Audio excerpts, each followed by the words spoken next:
ज्योतिष और जीवन में आपका स्वागत है। श्री गुरु चरणों में नमन कर श्री गणेश की वंदना करता हूं। नवरात्रि का ये 9 दिन का कालखंड एक विशिष्ट पर्व होता है, विशिष्ट समय होता है आत्मा को, चेतना को ऊर्ध्वमुखी करने के लिए। इसीलिए इसमें जिसमें जिसकी आस्था हो, श्रद्धा हो, उसकी उपासना करते हैं। आवश्यक नहीं है कि किसी देवता विशेष की ही साधना की जाती हो। नवरात्र किसी की भी उपासना कर सकते हैं, किसी भी मंत्र का जप कर सकते हैं, जिसमें हमारी आस्था हो, जिसमें हमारी श्रद्धा हो। कहते हैं कि हमारी सनातन संस्कृति में हमारा जो धर्म है, ये हिंदू धर्म, इसमें जितनी परंपराएं हैं उन सब के पीछे एक वैज्ञानिक आधार है, एक ठोस तर्क संगत कारण है। क्या कारण है कि ये जो 9 दिन का साधना काल, जिसमें दिन और रात्रि दोनों शामिल हैं, इसका नाम नवरात्रा है। 9 दिन क्यों नहीं? कारण क्या है? 9 दिन भी तो हो सकता था। हम नवरात्रा सुनते आ रहे हैं, इसलिए नवरात्रा बोलते हैं। यदि 9 दिन रखा होता नाम, तो हम भी 9 दिन बोलते। 9 दिन न रख करके नाम नवरात्रा क्यों? तो दिन में और रात्रि में जो भेद है, वो भेद यहां काम कर रहा है। जो तर्क की बात है, जो विज्ञान की बात है, वो यह है। देखें आप, जैसे ही दिन उगता है, सूर्योदय के साथ ही हमारी चेतना बहिर्मुखी उठती है। उठते ही हमारे मन में एक प्रपंच शुरू हो जाते हैं, जगत के, संसार के। उठना है, मुझे स्नान करना, नहाना धोना, भोजन ये करके आज मुझे यहाँ जाना है, वहाँ जाना है। एक दौड़ शुरू हो जाती है।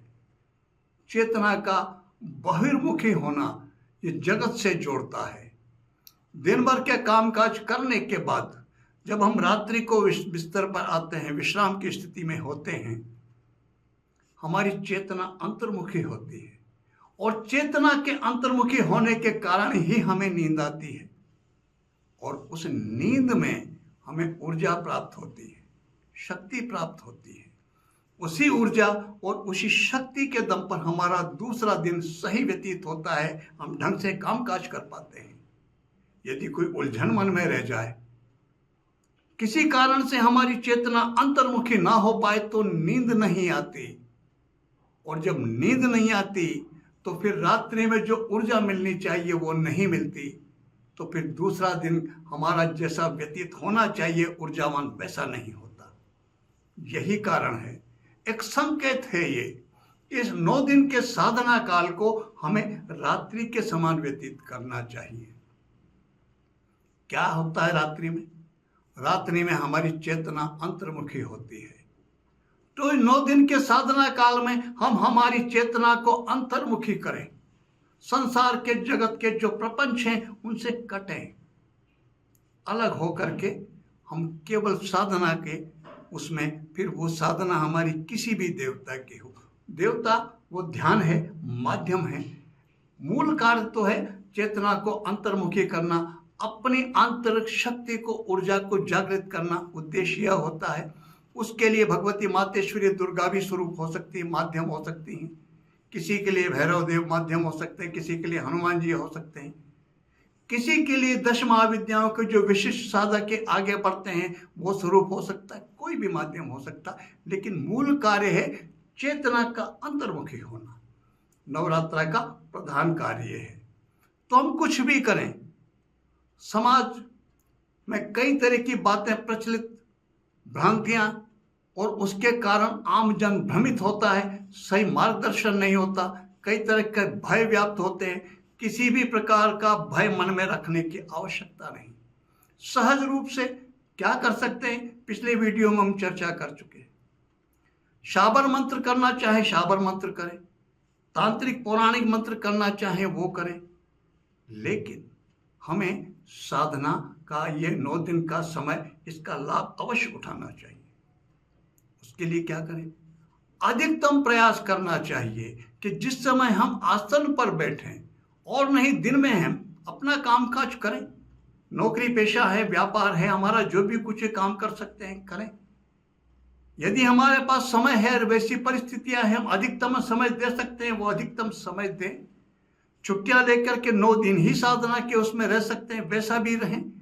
लेकिन वैसी परिस्थितियां नहीं हैं तो कम से कम घंटा, 2 घंटा, आधा घंटा, जितना समय हमने आसन के लिए निकाला है, कम से कम उतना समय तो हमें प्रपंचों से कट करके और साधना को देना ही चाहिए। केवल साधना में, केवल मंत्र जाप में, जिसकी भी हम स्तुति कर रहे हैं उसकी उपासना में देना ही चाहिए। उपासना का अर्थ ही एक होता है, उप धन आसन। उप यानी निकट और आसन यानी बैठना। किसके निकट बैठना? इष्ट के निकट, अपने आत्मा के निकट, अपने अंतर आत्मा के निकट। यही उपासना है। तो हमको 9 दिन का इस समय का लाभ लेना चाहिए। और 9 दिन के इस साधना के क्या है रहस्य, थोड़ा निवेदन किया मैंने आपसे। हम किसी की भी उपासना करें, भय रहित होकर के करें। मन में किसी प्रकार के भय के लाने की आवश्यकता ही नहीं। केवल शर्त एक है उसके लिए, और वो ये है कि हम वो उपासना केवल अपने आत्म कल्याण के लिए, अपने हित साधन के लिए। कोई बुराई नहीं उसमें। स्वार्थ, इस शब्द का अर्थ ही गलत निकाला गया। स्वार्थ का अर्थ होता है स्वयं, अपना, स्वयं ने मेरा, और अर्थ का होता है प्रयोजन।